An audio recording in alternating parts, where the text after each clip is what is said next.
Sir ఇప్పుడు తెలంగాణలో BRS ప్రభుత్వం ఉన్నప్పుడు ఫార్మాసిటీ కోసం భూసేకరణ చేశారు. అయితే ఇప్పుడు దాన్ని కాంగ్రెస్ ప్రభుత్వం ఫ్యూచర్ సిటీ అని ఏదో సమ్ డ్రామా వేయబోతోంది, వాళ్ళ రియల్ ఎస్టేట్ వ్యాపారాల కోసం అని కేటీఆర్ ఆరోపిస్తున్నారు. దీన్ని ఖచ్చితంగా కోర్టు నోటీస్ వేయాలి అని చెప్పేసి అక్కడ వీళ్ళు సమాధానం చెప్పాలి అని చెప్పేసి కూడా అంటున్నారు. దీని గురించి మీరేమంటారు? వాళ్ళ ఫార్మాసిటీ అనే పేరు మీద వాళ్ళని ఫ్రాడ్ చేశారు. ఫార్మాసిటీ అంటే పెద్దది, థౌజండ్స్ ఆఫ్ ఏకర్స్ పెడతారు, అదొక ఇండస్ట్రియల్ కారిడార్ లో పెడతారు. దుబాయ్లో జబైల్ అలీ ఫ్రీ జోన్ అని ఒకటి ఉంది, జబైల్ అలీ ఫ్రీ జోన్. నేను అందులో యాడ్ చేశాను. టాప్ 500 ఫార్చ్యూన్ 500 కంపెనీస్ అందులో ఉంటాయి, కాల్గేట్, బినాకా, పెద్ద పెద్ద కంపెనీలు. సో మేము దాన్ని ఎలా తీస్తే ఉంటుంది అని చెప్పి నాకు ఎవరైతే కాంట్రాక్ట్ ఇచ్చారో దాని మీద తీయమన్నారు. జబైల్ అలీ ఫ్రీ జోన్ మీద సినిమా తీయమంటే హెలికాప్టర్ కావాలనుకున్నాం. అప్పుడు ఎంత రోజుకి అనేది అక్కడ క్యాలిక్యులేట్ చేస్తే వాళ్ళు ఇచ్చేది నాకు సరిపోవట్లేదు. ఎలా తీయలేం కదా దుబాయ్లో, ఎలాగెళ్ళి తీయాలి. అప్పుడు డ్రోన్లు లేవు, అప్పుడు ఇంకా డ్రోన్ రాలేదు. ఎప్పుడో చెప్తున్నాను 15-20 వేలు ఎక్కుతావు యాక్చువల్గా. సో అలాగా అటువంటి ఫ్రీ జోన్లు పెడితే పెద్ద పెద్ద కంపెనీలు వస్తాయి. ఫార్మాసిటికల్లో జైంట్స్ ఉన్నారు. సో వాళ్ళందరి దగ్గర వీళ్ళు కిక్ బ్యాక్స్ తీసుకుని ఏ ప్రజెంట్ గవర్నమెంట్ ఏదో ఉందో వాళ్ళకి ల్యాండ్ అలాట్ చేస్తుంటే వీళ్ళకి కొన్ని 100,000 కోట్లు వీళ్ళకి కూడా వస్తాయి. ఇండియా అన్ని చోట్ల మీకు ఎందుకు పెడతారు? ఇండియాలో లేబర్ తక్కువ, ఎలక్ట్రిసిటీ పవర్ ఉన్న Telangana city, Hyderabad is growing city అంచేత వాళ్ళు ఒక ప్లాన్ వేశారు. ఇలాగ డమాలు పడిపోయారు వాళ్ళు. దాన్ని ఇతను వాళ్ళ గురువు మన చంద్రబాబు నాయుడు తో సంప్రదించి రియల్ ఎస్టేట్ చేసుకుంటే స్టేట్కి ఆదాయం వస్తుంది అనమాట. సృష్టి సంపాదిస్తారని కదా సృష్టిని, అదే మన దాన్ని ఏమంటారు, సంపద సృష్టిస్తున్నాడు కదా అది. సో ఆ విధంగా చేస్తున్నాడు. దీని మీద కూడా కాంట్రవర్సీ ఉంది.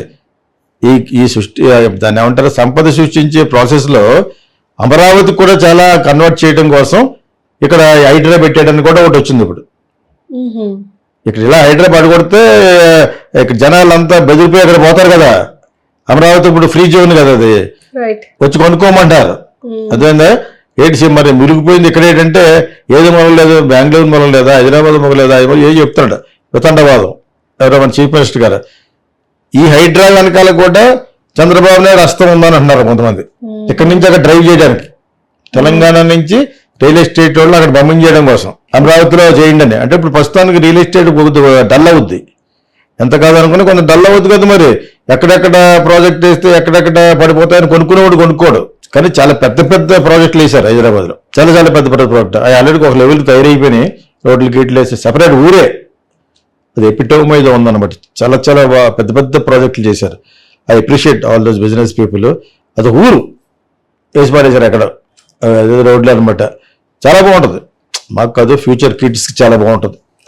సో ఆ విధంగా ఈ ఫార్మాసిటీ కట్టి వాళ్ళు లబ్ధి పొందడానికి ట్రై చేశారు. ఈలోగా వాళ్ళ దురదృష్టం ప్రకారంగా బీఆర్ఎస్ పడిపోయిన తర్వాత ఇప్పుడు ఇతనేటి సంపదను సృష్టించే దాంట్లో దాన్ని రియల్ ఎస్టేట్ చేస్తే రూపాయికి 10 రూపాయలు వస్తుంది.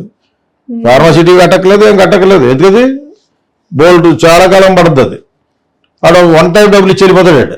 కాకపోతే ఇతను ఏమన్నాయంటే మీరు రియల్ ఎస్టేట్ అంతా డబ్బులు వస్తాయి కానీ ఇది ఫార్మాసిటీ కడితే ఎంతో ఎంప్లాయ్మెంట్ జరుగుద్దని కేటీఆర్ అన్నాడు. అలాగే అంటాడు. మరి ఆ పోస్ట్లో నీ వాయిస్ ఉండదు కదా, నీ తోకనే వాయిస్ కట్ చేశారు. అలాగే అంటాడు. ఓకేనా, రియల్ ఎస్టేట్లో మటుకు ఎందుకు ఎంప్లాయ్మెంట్ ఉండదని ఆయన అంటాడు. అదే తక్కుతున్నాడా రేవంత్ రెడ్డి కరిచేస్తాడు. ఆయన మటుకు ఆయన చెప్తాడు. ఎలాగ రియల్ ఎస్టేట్ అమ్మటం వల్ల 10,000 ఎన్ని వేల ఎకరాలది 14,000 ఎకరాలు. Okay, what ever it is, 14 నుంచి 15,000 ఎకరాలు అంటే దానికి అక్కడ మంచి బ్యూటిఫుల్ సిటీ కింద ప్లాన్ చేసినా అమ్మితే రూపాయికి 100 రూపాయలు వస్తుంది, 1000 కోట్లు వచ్చేస్తుంది. Because this is the growing city in the whole world. ప్రపంచంలోనే మంచి సిటీ ఇది. కానీ కొన్ని లక్షల మందికి ఉపాధి ఎలా లక్షల మందికి ఎలా వస్తుంది? ఫార్మా కంపెనీ కాదు, ఇంకో 100 కంపెనీలు, 100 బిల్డింగ్లు, స్కై స్క్రాపర్స్ కొండాపూర్లోకి వస్తుంది. అక్కడ రాదా? అక్కడే వస్తుంది. ఫార్మాసిటీ అందులో పెట్టుకోకూడదునే ఉంది. ఒక 1000 ఎకరాలు ఫార్మాసిటీ కూడా ఇస్తాడు, రియల్ ఎస్టేట్ ఇస్తాడు. అక్కడ మామూలుగా కూడా వచ్చి కొనుక్కోడు అంటాడు. ఇతని ఐడియా కరెక్ట్. వాళ్ళు తెచ్చి వాళ్ళకు కూడా తినేస్తున్నారు. ఇది మొత్తం తెలంగాణకి అంతకు వస్తుంది డబ్బులు. మీకు అర్థమైంది. ఇప్పుడు వీళ్ళు ఎంతకాలం ఉంటాడు? హైడ్రా ఇలా సాగితే నెక్స్ట్ కాంగ్రెస్ ఉండదు, 100% పడిపోద్ది. అందుకనే ఏం పెట్టారు వీళ్ళు, కాంపన్సేట్ చేస్తామని పెట్టి 2 bedroom అలాగే ఇస్తామని పెట్టారు. అర్థమైనప్పుడు ఇది లేకపోతే డెఫినెట్గా పడిపోవడం కాకుండా ఈలోగానే రేవంత్ రెడ్డి పడిపోతాడు.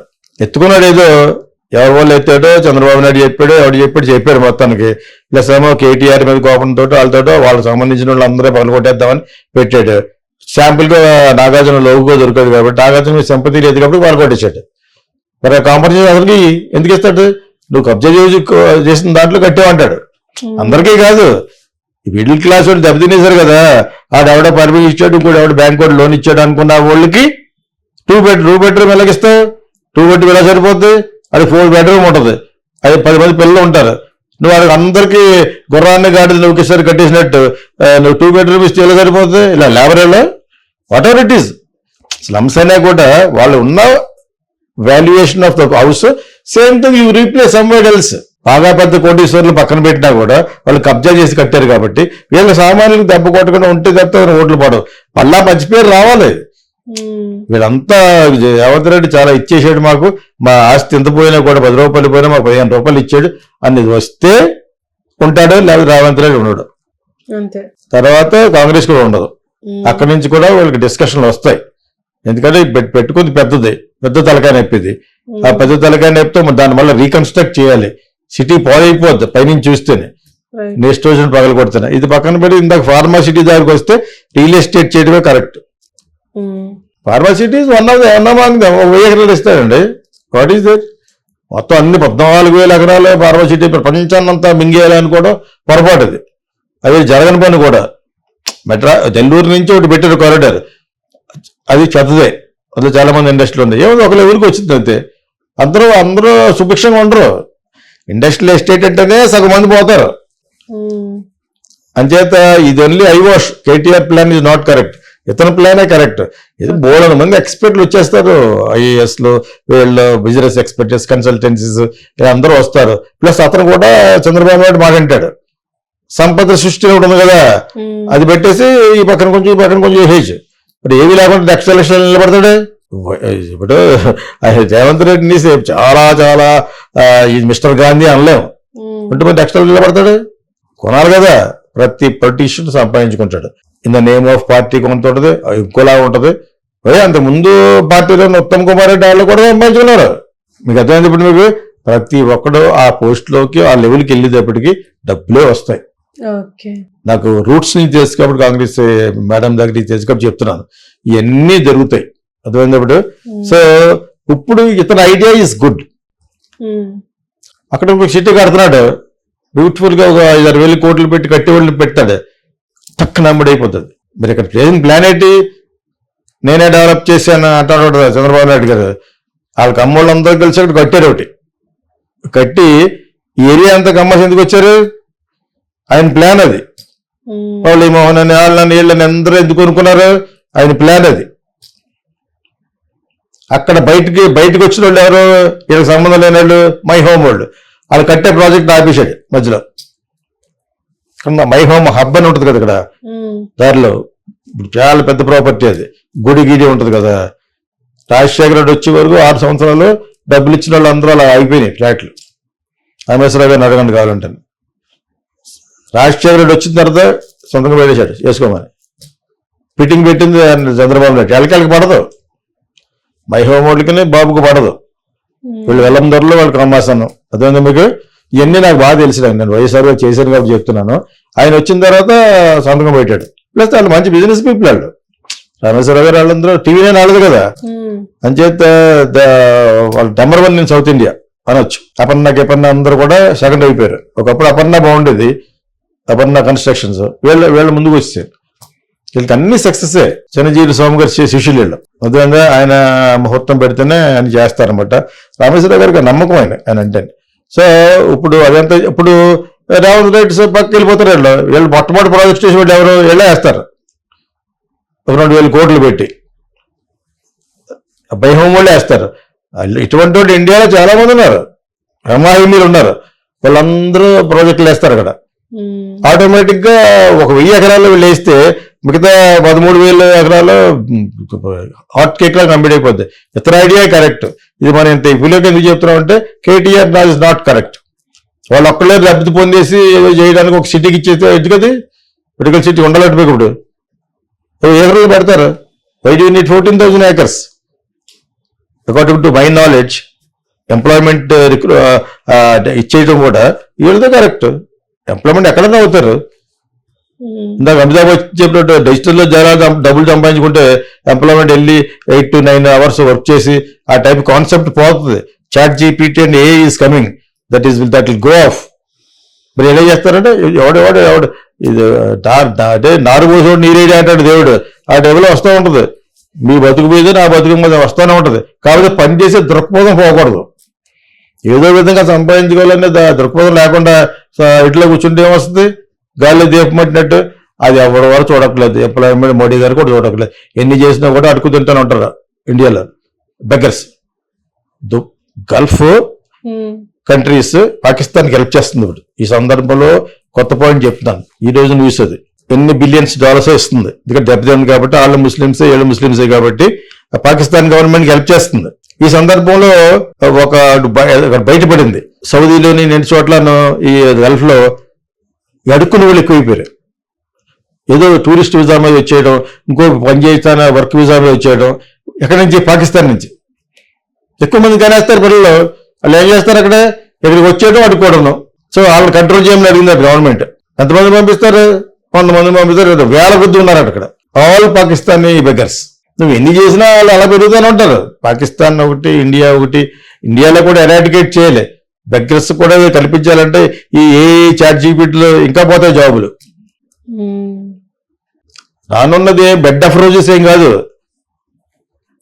పూలపాన్పు ఏం కాదు. ఎవరికాడ ఏదో చేసుకోవాలి. అదేప్పుడు using this tech savvy, using technology, developing technology. అదే వేరే గతి లేదు. నేను ఇంకా పాత స్థాయిలో ఉంటానంటే 2 ఎద్దుల్లో బయటికి నాగలతో దున్నుకుంటానని అనుకో, అలాగే ఉంటావు నువ్వు. ఇలా రొక్కగానే మొత్తం వరి అంతా వేసేస్తే, వరి పంట వచ్చిన తర్వాత కోసేస్తుంది, బ్యాగ్లో వేసేస్తుంది.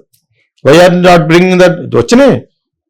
పంజాబ్లో ఉన్నాయి కదా, they are the best agriculture కదా. వాళ్ళు ఎవరు ఉన్నాయి అన్నీ. డ్రోన్ లాంటి పైకి వెళ్ళి మందు వేసేస్తుంది. కాకపోతే కూడా ఇక్కడ ఇవ్వలేకపోతాం కూడా. మా సైట్ ఒక లేబర్కి 900 రూపాయలు, లేడీకి 700 రూపాయలు. ఆ రేటుల్లో రైతు ఎవడో వ్యవసాయం చేయలేకపోతున్నాడు అంటే కౌలుకి ఇచ్చేస్తున్నారు. ఆడికెళ్ళకి ఇచ్చుంటే ఆడి కింద మీద పడి అతను కూడా అందులో ఉంటాడు కాబట్టి కష్టపడి చేసుకుంటారు. నర్సరీస్ అని రిచ్ క్రాప్స్ వేసేస్తున్నారు. లేకపోతే మామూలు ఇప్పుడు మనం ఉద్యోగాలు ఏమన్నామా? అక్కడ ఉద్యోగాలు లేకపోతే ఈస్ట్ అండ్ వెస్ట్ గోదావరిలో వాళ్ళు పే చేయలేకపోతున్నాం.